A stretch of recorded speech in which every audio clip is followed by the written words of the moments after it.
Vamos lá então, irmãos? Dando início aqui ao estudo, iremos trabalhar com este livro, A Igreja, de Jeffrey Johnson. Ele é um pastor batista, tá? Então se trata de eclesiologia batista. A intenção é qual? Que os irmãos entendam a nossa forma de ser igreja. Muitas coisas ainda estão nebulosas para muitos. Questões de disciplina eclesiásticas, quem são os ministros, quem são os líderes instituídos na igreja e como eles são instituídos. Tudo isso será abordado. Todas as minúcias da igreja batista, como ser uma igreja congregacional, tudo isso estará embutido nesses ensinos. Inicialmente será este livro, porém o ensino vai continuar depois com um outro livro, que é A Glória da Igreja, de Benjamin Kitt. Tá? Então estaremos trabalhando com esses assuntos e você que é membro na igreja já precisa se inteirar em como ser um membro, quais são as suas responsabilidades como membro, quais são as responsabilidades do pastor. Então tudo dentro da sua atribuição. Tá? Como membro você tem grandes responsabilidades na igreja. Então o Johnson escreveu um livro profundamente bíblico. Ele conseguiu diagnosticar com destreza que as grandes ondas de pragmatismo, misticismo e tantos outros modismos que têm afetado a igreja moderna são decorrentes da indiferença fatal para com a Escritura Sagrada como revelação plena, infalível, inerrante de Deus. E essa postura produziu uma teologia fraca, humanista e sem compromisso para com Deus. O primeiro aspecto que Johnson vai trabalhar nesse livro, irmãos, é justamente como que a igreja está fraca. Como que a igreja perdeu o seu norte. Como que a igreja hoje está aderindo a tantas outras coisas na sua forma de culto e está sendo descaracterizada. Igreja hoje, amados, quantas a gente podemos realmente chamar de igreja? Quantas denominações? Aqui está uma igreja. Aqui, olhando a eclesiologia desta igreja, como que podemos denominá-la? Então, inicialmente, ele vai abordar a problemática da eclesiologia. O que tem afetado a igreja e que tem descaracterizado ela? Aí ele vai oferecer fortes críticas quanto a isso, tá bom? Todas as informações são extraídas do livro, tá bom? Então quem quiser adquirir o livro também é muito bom. É um livro que você tem que ter na biblioteca, tá? Introdução. A visão da igreja sobre Deus, o homem e a salvação possui um impacto vital nas suas práticas. A teologia da igreja, ela define como nós cultuamos a Deus e como nós vivemos como igreja. Se a nossa teologia for fraca ou distorcida, logo a nossa convivência vai ser distorcida. A teologia propriamente dita, ou seja, a doutrina de Deus, o que eu conheço de Deus, o que eu conheço dos seus atributos, a antropologia, que é a doutrina do homem, como que eu enxergo o homem, a soteriologia, a doutrina da salvação e a eclesiologia, doutrina da igreja. Nunca deveriam ser separadas na prática.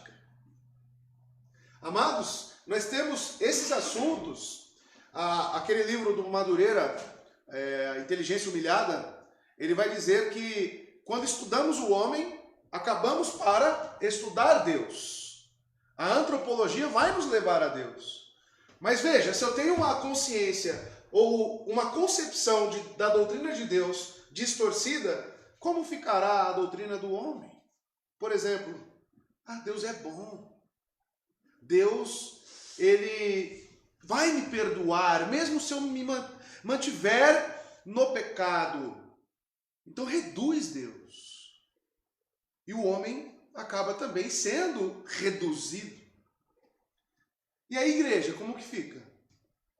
E a salvação, como que fica? Entende? Então uma coisa vai levando a outra. O que cremos acerca de Deus, do homem, da salvação, irá consequentemente influenciar a maneira de vivermos como igreja.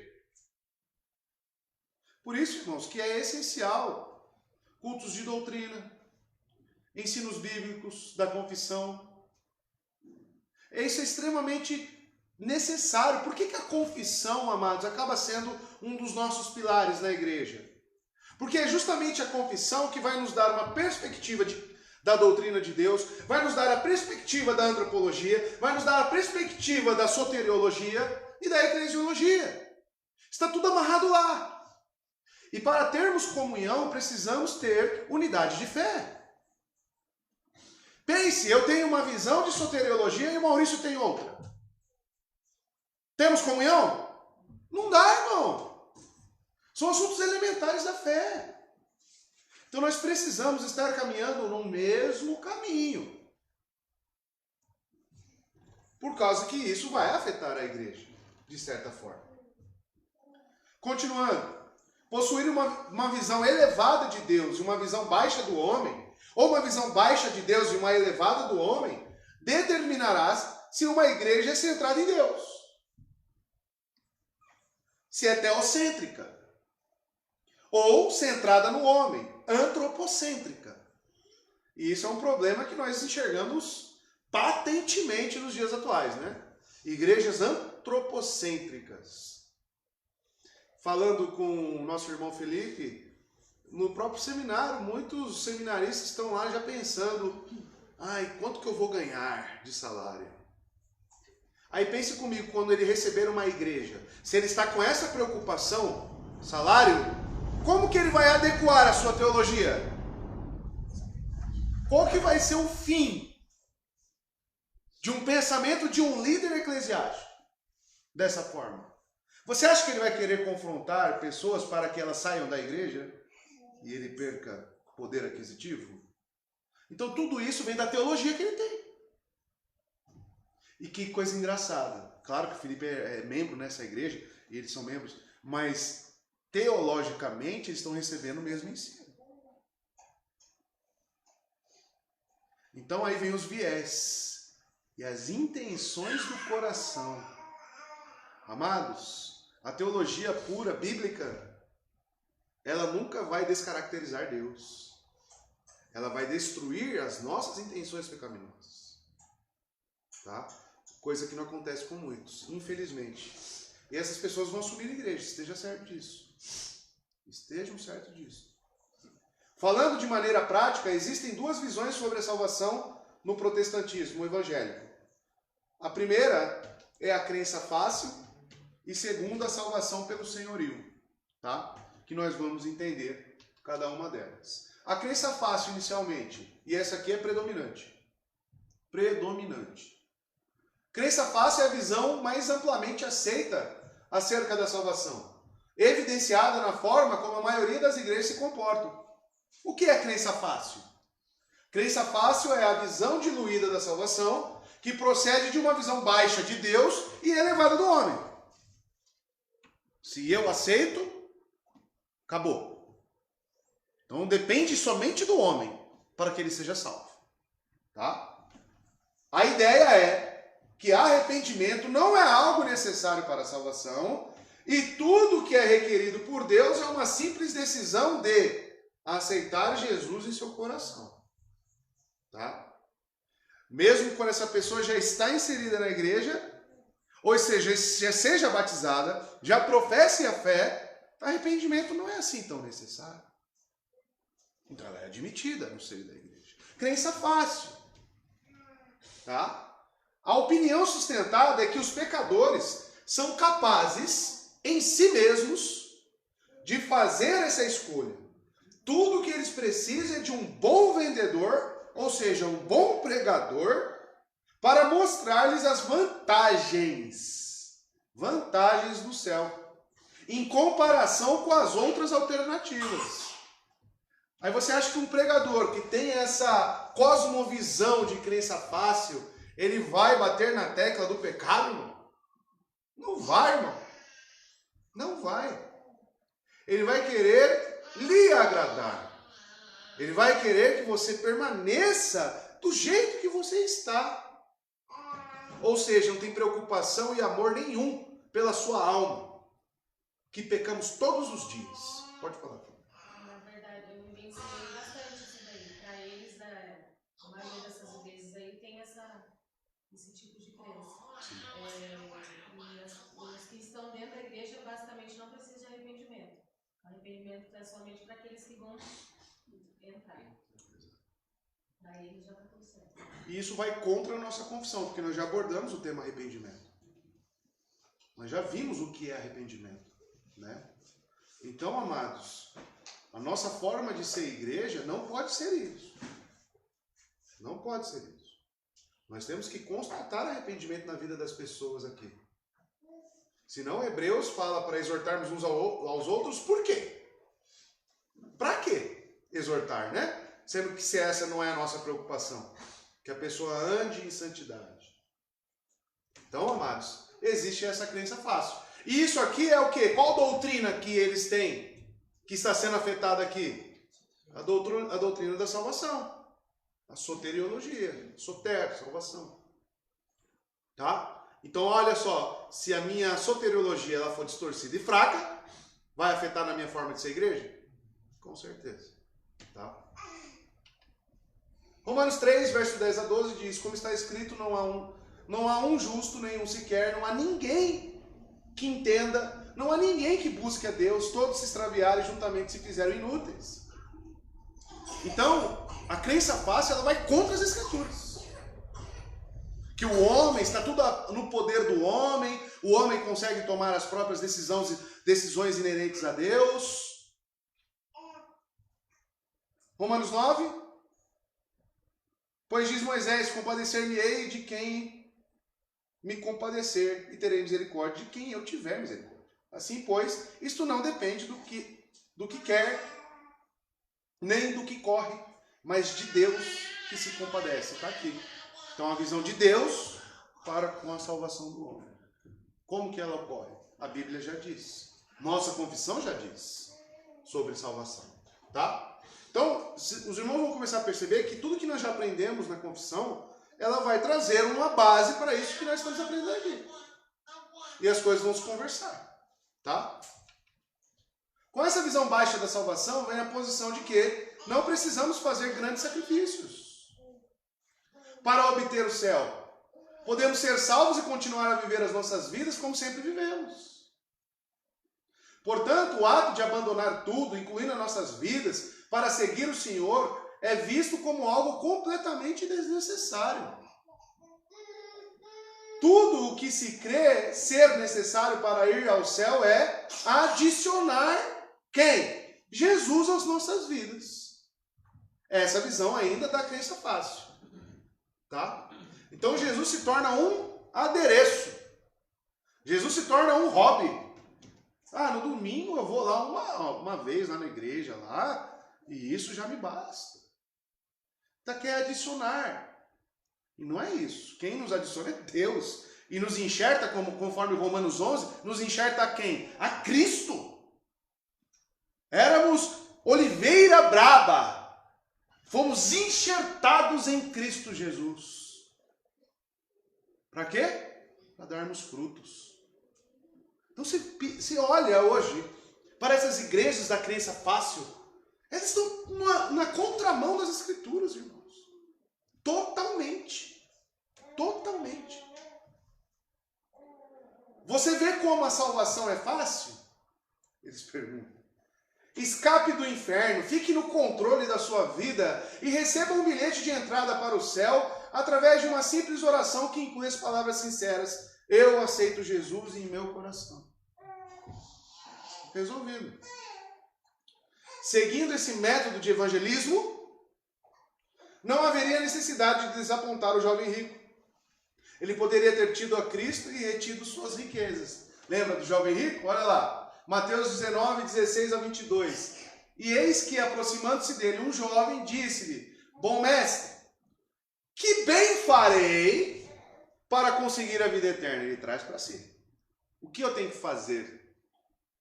E ele disse-lhe: Por que me chamas bom? Não há bom senão um só, que é Deus. Então Jesus pega essa cosmovisão centrada no homem, do jovem, e Jesus joga em quem? A Deus. Se queres, porém, entrar na vida, guarda os mandamentos. Por que Jesus fala isso para ele? Porque guardar os mandamentos depende do homem. O homem por si só consegue guardar os mandamentos? Depende de Deus. O Espírito Santo nos capacita a obedecermos a Deus. A regeneração do nosso coração é que nos torna realmente capazes de obedecer a Deus. Então depende dele. Disse-lhe quais? E Jesus disse: não matarás, não cometerás adultério, não furtarás, não dirás falso testemunho, honra teu pai e tua mãe, amarás teu próximo como a ti mesmo. Olha aqui os mandamentos. As pessoas falam que os mandamentos não estão em vigor, né, no Novo Testamento, né? Disse-lhe o jovem: tudo isso tenho guardado. Olha a presunção do jovem. Desde a minha mocidade, que me falta ainda. Disse Jesus: se queres ser perfeito, vai, vende tudo o que tens e dá aos pobres, e terás um tesouro no céu.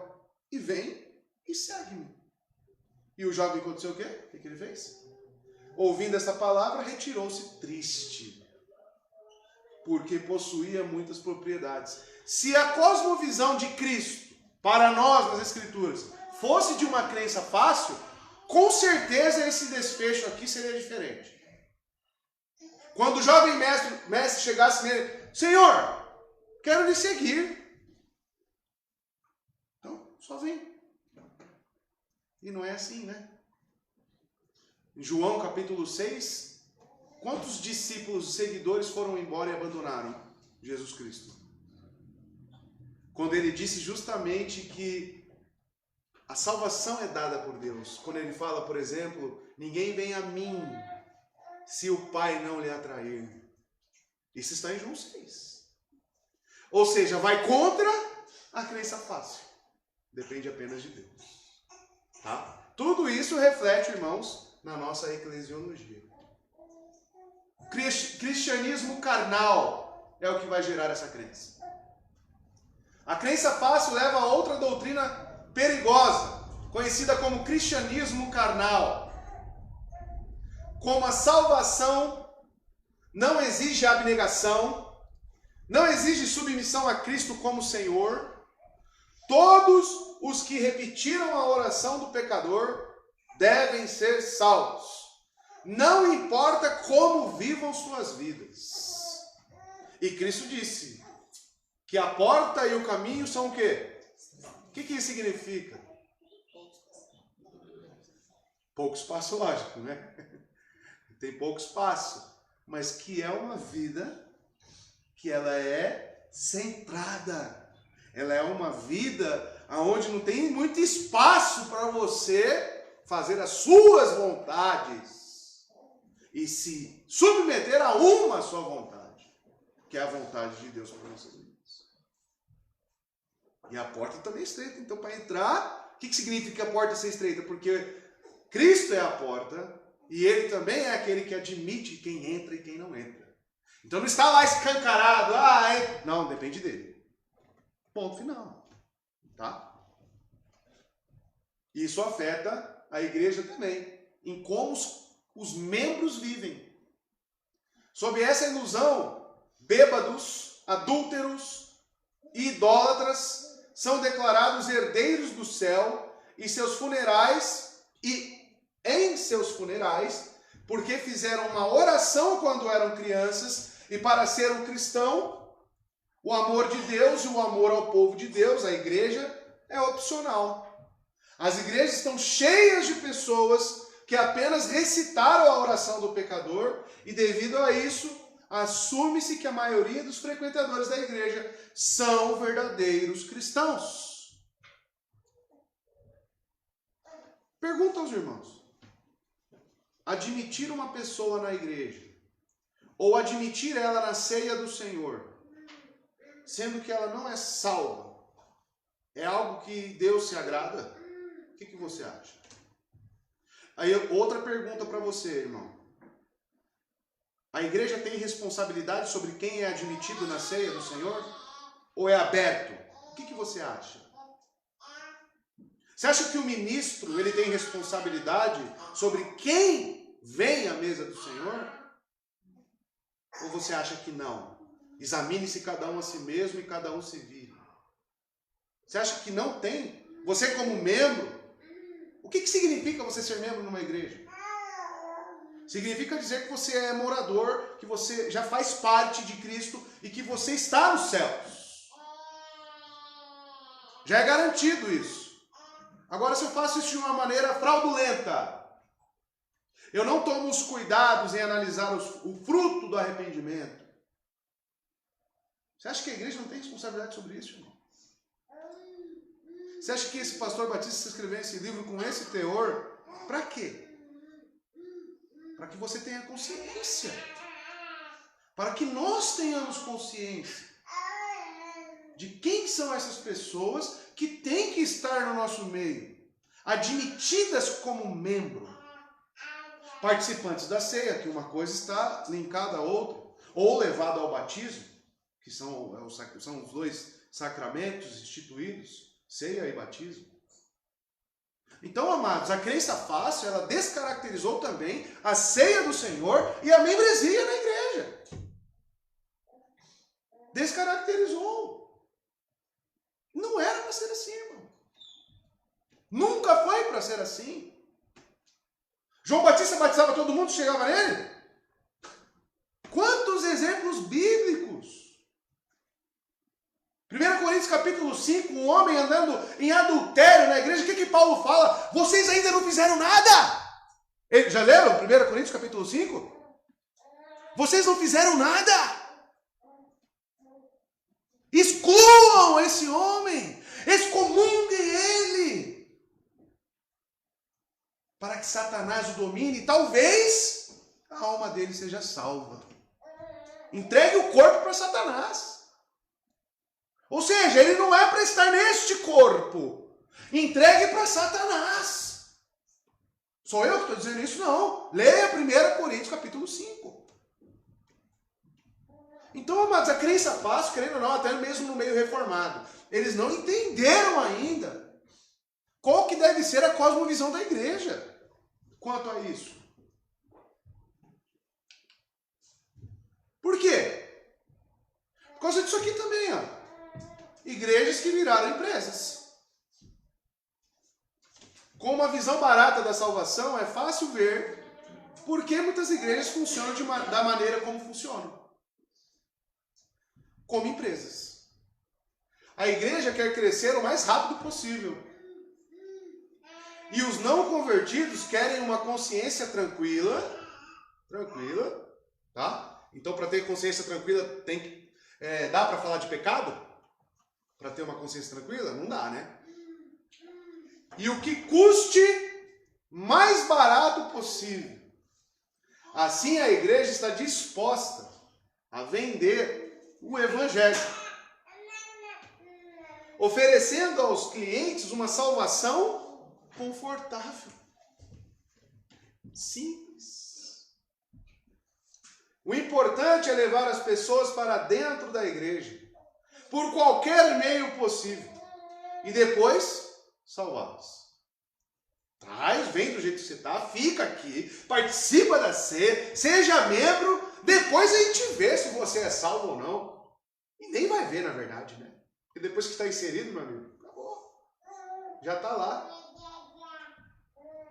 Para fazer com que essas pessoas voltem e continuem frequentando, a igreja deve continuar ao quê? A dar-lhes o que elas querem. Uma consciência tranquila, e isso é obtido por uma pitada de verdade bíblica, só uma pitadinha, não muito, tá?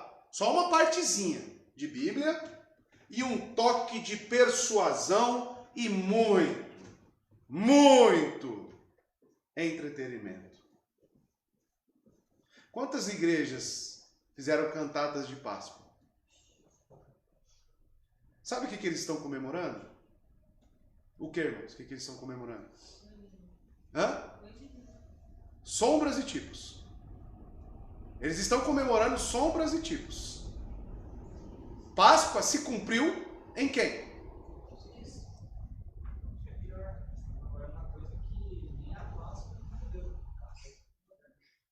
Aí o autor de Hebreus lutando para que o povo não volte para o judaísmo. Paulo falando dos judaizantes como falsos irmãos e as igrejas comemorando Páscoa. O que que representa isso, irmão? Aí vamos lá. Se eles ainda comemoram Páscoa, entendem o que é ceia? Entendem o que é ceia? Porque na última Páscoa de Cristo, o que ele disse quando ele instituiu a ceia para os seus discípulos? Essa é a nova aliança firmada em quê? No meu sangue. Uma nova aliança. Ou seja, algo aqui novo está sendo inaugurado. E Páscoa? Acabou Páscoa, irmão. Não tem Páscoa. E Natal? Nascimento de Jesus. Ele disse: comemorem, celebrem o meu nascimento. Tem isso? Estão entendendo, irmãos? Mas por que as igrejas aderem a esse calendário litúrgico? Porque é palatável às pessoas. É confortável. Não, irmãos. A Bíblia, ou ela é o nosso manual de fé, de prática, ou não é. Estão entendendo? Então essa é a questão. Ah, não significa que eu não posso comer um chocolate na Páscoa? Ninguém está falando isso. Ninguém está falando isso. Estamos falando de trazer para a igreja um modo novo de cultuar a Deus. Entende? As igrejas estão pecando. Tudo por causa disso. Igreja a gosto do freguês. Conhece? Fast food? McDonald's?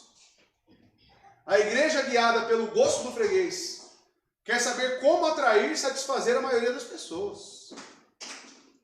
Numa tentativa de ser sensível a eles, a igreja deixou de seguir o direcionamento das Escrituras. Fabiano falou para mim esses dias, né? Falou no culto de oração, né, Fabiano? Que antes eu era... Como é que era, Fabiano? Eu era predileta na igreja, né? Não, de Deus. Predileta de Deus, né? Mas por quê? Fala aí, Fabiano. Por quê, Fabiano? Eu achava que eu orava bastante, que eu lia a Bíblia bastante, que estava caminhando certo, né? E estava envolvida na igreja, né? E o pastor lá, olha só lá, a irmã Às Fabiana, vezes né? tinha até umas revelações. Tá vendo?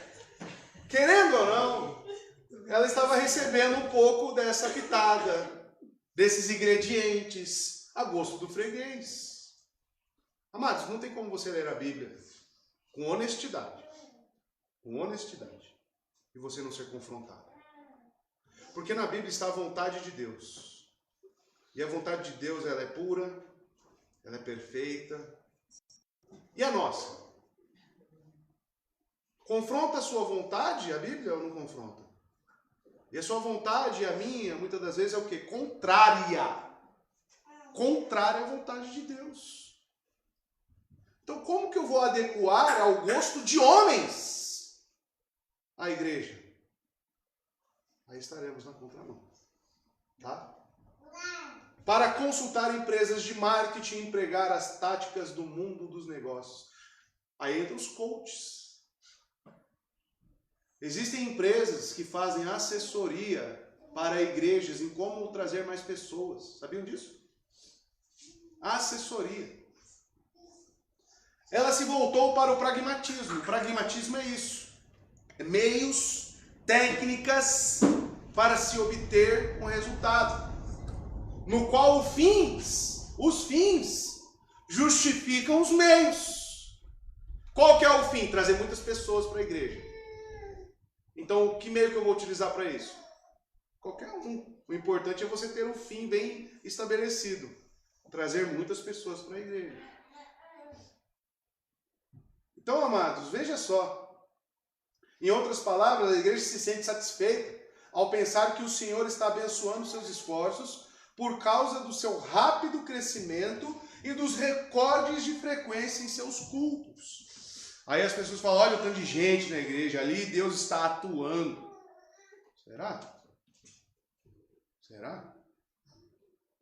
Com Cristo, muitos seguidores era sinônimo de qualidade espiritual?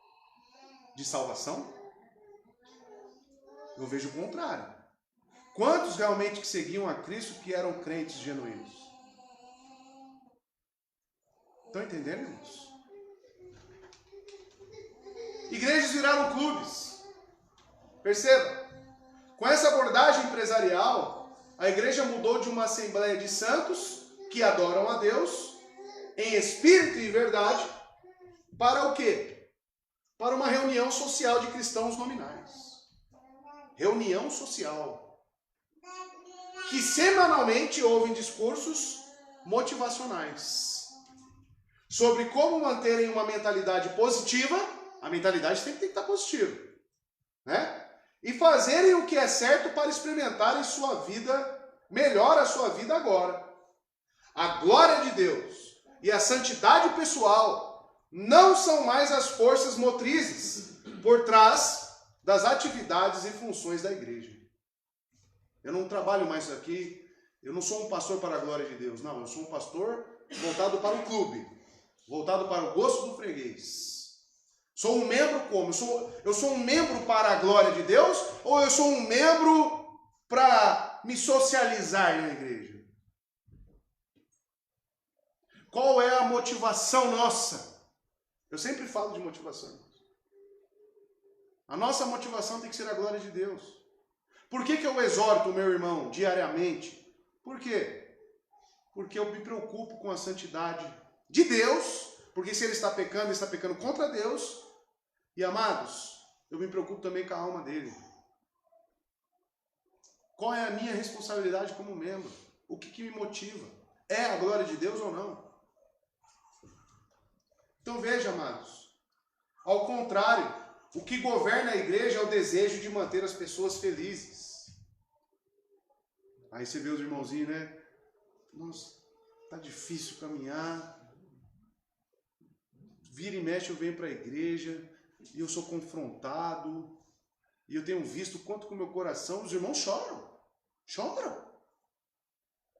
Isso é bom ou ruim? Bom! Se você está tendo senso do seu pecado, então agora você tem que chegar a Cristo e recorrer a Ele. Agora, se você estivesse numa igreja que prega as Escrituras, que preza pela santidade de Deus, e você estar feliz, sua consciência totalmente aplacada, alguma coisa errada, não tá? Não tá? Estão entendendo, irmãos? Enquanto vivem uma vida sem submissão completa ao senhorio de Cristo. Você peca todo dia. Como é que você vai ter a consciência não ferida? Todo dia. Pecamos. Todo dia contrariamos a Deus. E eu quero viver feliz? Não. É angustiante viver nessa terra. Paulo, em Romanos, não diz isso, amados? Miserável homem que sou, qual é o sentimento que ele tem ali? E tem uma exclamação, se não me engano, lá, né? Miserável homem que sou, agora não me lembro ao certo. Romanos 7, no finalzinho do Romanos 7. Né? Se tem essa exclamação lá realmente, ele está expressando um sentimento. Vimos isso ontem, né, em gramática. Então, amados, como que podemos ficar felizes? Eu tenho que estar feliz, sim, com a salvação em Cristo, contente com o seu sacrifício, contente com a graça de Deus. Tem, né? Tem. Então tem sentimento aí, tá? Então tem sentimento. Quando ele diz aquilo, então porque certamente ele está angustiado com o seu estado. Tá bom? Então, amados, nós temos que pensar. Aqui é lugar do camarada ficar como um clube, tá tudo bem com a vida dele? Não está nada bem com a nossa vida. Nós temos que ver que nós somos pecadores e temos que buscar essa perfeição em Cristo. Em Cristo. Na dependência do Espírito Santo. Mas todos os dias sua consciência tem que estar sim ferida e você recorrer a Ele como salvador da sua alma. Essa é a nossa vida. Essa é a nossa vida. Mas confiantes de que o sacrifício dele nos basta.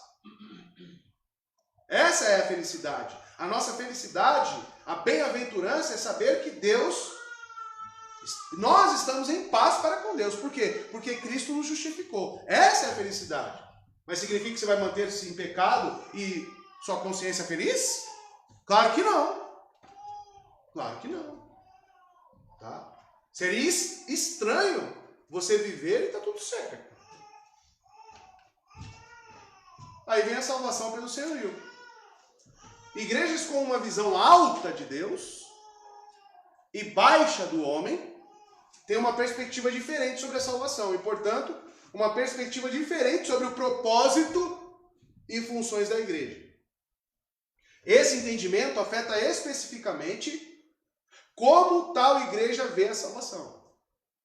Não principalmente por conta do homem, mas por causa da glória de Deus. Ou seja, o problema não é que os pecadores vão para o inferno, mas que os pecadores não glorificam o Senhor em suas vidas.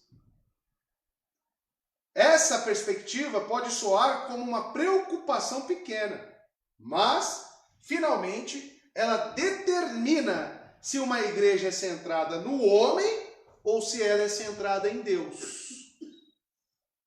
Perspectiva alta de Deus. O caminho e a porta são estreitas, apertadas. Opa, então não é tão assim como as pessoas estão dizendo, tá? Deus é o quê? Santo, santo, santo. Isaías, quando está lá de frente de Deus, não sabia nem onde se esconder. O que eu estou fazendo aqui? Por quê? Ele tinha uma perspectiva alta ou baixa de Deus? Se ele chegasse lá, Deus é misericórdia. E aí, Deus? Acho que ia mudar o relato, não ia? Ia mudar o relato. Os anjos que estão lá, anjos eleitos, puros. Qual que é o relato? Eles tampam o rosto para não ver Deus? Moisés, quando pede para ver a glória de Deus, o que Deus fala para ele? Que ele não aguentaria, não suportaria. E Deus, quando passa, coloca no meio de uma rocha e põe a mão e o protege. O que é isso? Um conceito alto de Deus? Quando ele aparece na sarça para Moisés, tira a sandália dos seus pés, porque essa terra é santa. Nadab e Abiú oferecem fogo estranho no templo e ele fulmina eles. É um conceito alto ou baixo de Deus? E por que as pessoas não veem isso? Que Bíblia que as pessoas estão lendo, irmãos? Por que ele destruiu Sodoma e Gomorra? Hã? Adão e Eva se esconderam e expulsou eles do paraíso. Por causa de um ato. Um ato. Isso expressa ou não o caráter santo de Deus? Com certeza. Agora, as igrejas da crença fácil vai fazer o quê? Vai distorcer essa imagem de Deus. Para que você esteja bem. Feliz com os seus pecados. Salvação é glorificação de Deus. Se a salvação é para a glória de Deus, então ela não deve ser considerada como a simples obtenção de um bilhete gratuito da entrada para o céu. Isso é uma visão egoísta sobre salvação. Salvação é para benefício do homem. Quem disse? Salvação é para glorificar a Deus.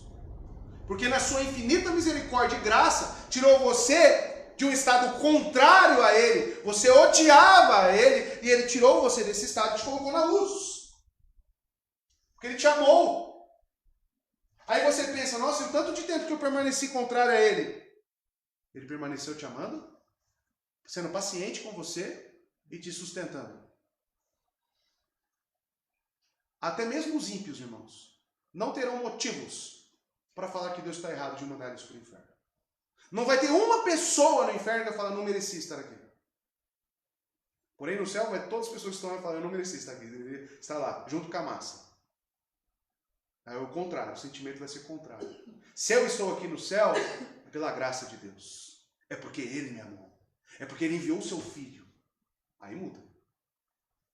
Salvação não é para benefício do homem. Salvação é para a glória de Deus. Temos que mudar esse pensamento. Ah, quero fugir do inferno. Visão egoísta. Visão antropocêntrica. Você quer um bilhete, então. Se você quer escapar do inferno, você quer um bilhete. Você está pensando apenas em você. Você não está pensando na glória de Deus. Aí se eu sou salvo, como que eu ando? O que é ser grato? Andar em novidade de vida. Andar como Cristo. Essa é a gratidão. Porque Ele é o meu Senhor. Ele é o meu Salvador. Entende? Pelo contrário, a salvação liberta os pecadores do seu pecado, tanto da sua penalidade como do seu poder. Justificação em Cristo. Essa é a própria razão pela qual Cristo veio, para salvar seu povo de seus pecados. Se salvação está para rompimento dessas amarras de pecado, como espera-se que você viva após o rompimento dessas amarras? Para a glória de Deus. Então, viver em santidade, buscando a santificação, irmãos, é viver para a glória de Deus. E se eu sou salvo, é para este propósito, para glorificar a Deus. Como? Andando em novidade de vida. E não outra coisa. Não um simples bilhete. Olha aqui.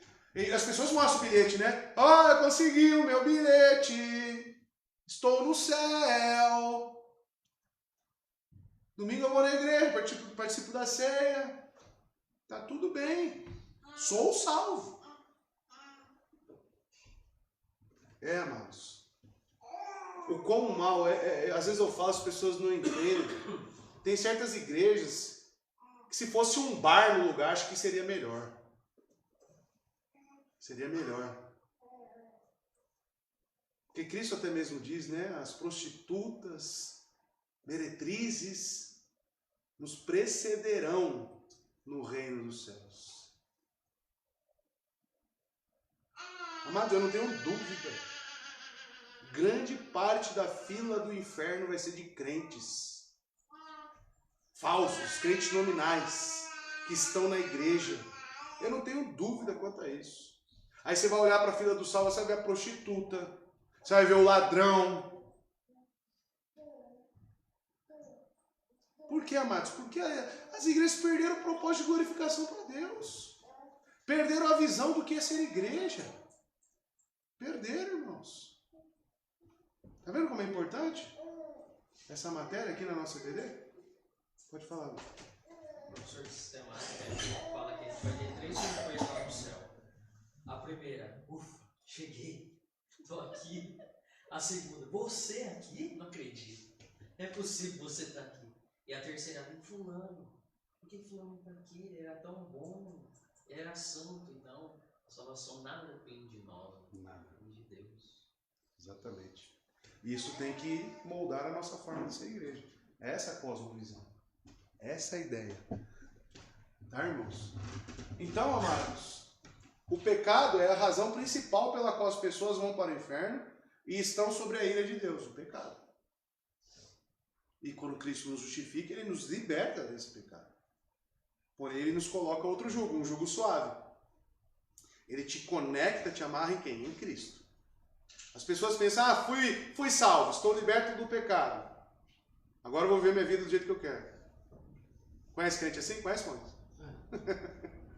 Muitos, né? Mas não, na verdade você ganha um jugo suave. Você é conectado, você é escravo de Cristo. Paulo diz isso, sou escravo de Cristo. A vida que eu vivo neste corpo, não vivo para mim mesmo. Você é escravo de Cristo.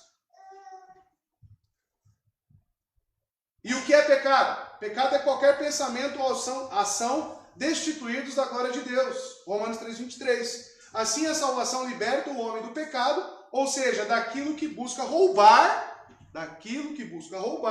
a glória de Deus. Como roubar? Como assim? O pecado ele glorifica a Deus? Não, então você está tirando. E qual é o fim principal do homem? Catecismo maior. Glorificar a Deus. A criação foi feita para servir. O Tourinho fala isso, né? Eu recito. Esse púlpito foi feito para quê? Criação do homem. Para quê? Para me servir. A cadeira foi feita para quê? Para eu sentar, para me servir. Deus fez o homem para quê? Para lhe servir. Ponto. Exalta Deus e diminui o homem. Nós somos criação. Ponto. Tá bom? Os últimos versos aqui para encerrar. Depois nós continuamos na próxima aula. E dará à luz um filho e chamará seu nome Jesus, porque ele salvará o seu povo dos seus Salvará do inferno? Você vê alguma passagem assim? Salvará você do inferno? Não, salvará você do pecado. Porque o que leva você para o inferno é o pecado. Tá? A escravidão é ele. Romanos 3:23, porque todos pecaram e destituídos estão da glória de Deus. Olha aqui, ó. Todos pecaram. Então o fator é o pecado. É o pecado. É esse que tem que ser combatido, erradicado das nossas vidas com a graça de Deus. Tá? Nós temos que buscar a santificação. Por quê? Porque eu sei que o pecado é o que me separa de Deus. Tá?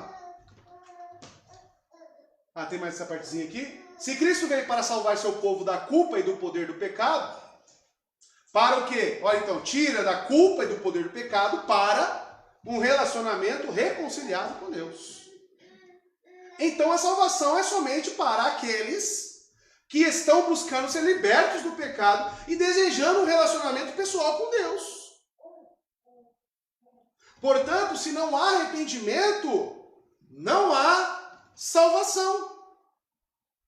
Apegar-se a qualquer pecado ou amar algo mais do que a Cristo, como o jovem rico que foi exposto aqui em Mateus 19, que se agarrava à sua riqueza, é um ato de rebeldia contra Cristo. Vida em pecado, vida satisfazendo seus próprios desejos, é uma vida em rebelião a Deus. Por isso que Cristo diz, negue-se a si mesmo. Tome sua cruz. Uma vez por mês?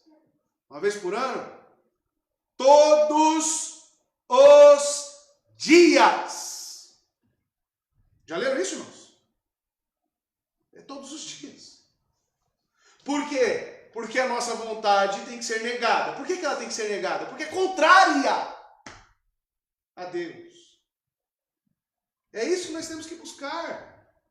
O jovem rico foi rejeitado por quê? Por que ele saiu triste? Porque ele quis ter as suas vontades atendidas.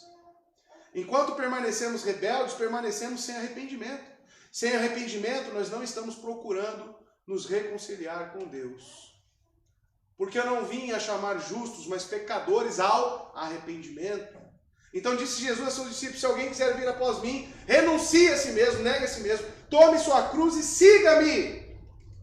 Assim, pois, qualquer de vós que não renuncia a tudo que tem, não pode ser meu discípulo. Não pode. Olha a negativa que ele coloca aqui nesse verso de Lucas, capítulo 14, verso 33. Estão entendendo, irmãos? Essa é a questão que as igrejas estão perdendo. Aí aqui vai ter uma objeção, né? Que semana que vem a gente aborda com mais calma. Mas